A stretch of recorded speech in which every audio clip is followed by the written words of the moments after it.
Hello, I'm Michael Lieberman, founder of Multivariate Solutions. We are a full-service statistical consultancy delivering innovative, actionable results. Basically, we are survey researchers, public opinion researchers, political researchers who do all sorts of analyses across the political spectrum, across the product spectrum, and across the consumer behavior spectrum. And among our key behaviors is to measure consumer behavior to allow brands to better position their services. Like, for example, if you sell peanut butter, what are the three key drivers to people purchasing peanut butter? I would caution, generally polls are used to gauge past behavior. They're a snapshot to forecast future behavior. However, these days consumers are in rapid change.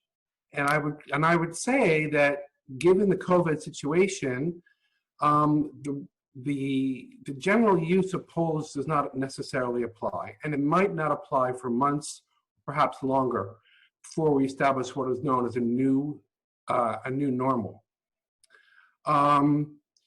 What we are doing these days is we're taking polling numbers from major polling firms, and we're putting out consumer indexes and how people are making purchases.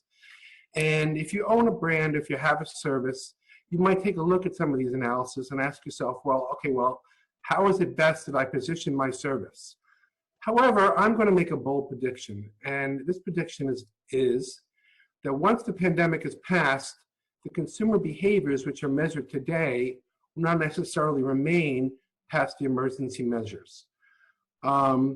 I do believe there will be some changes. However, I believe that many consumers will return to their behavior with changes largely before the pandemic. In the meantime, people like myself are taking polls and doing social network analysis on Twitter and other social network media to sort of gauge this historic period. I would caution those out there, yes, call us up, use our services, get an idea of how consumers are using this time to purchase your products. However, as I said before, I believe that the snapshots being taken today will not necessarily be valid in, say, 3 to 6 months, and the new normal may not look a whole lot different than the old normal. Once again, I'm Michael Lieberman, Multivariate Solutions, Michael at multivariatesolutions.com.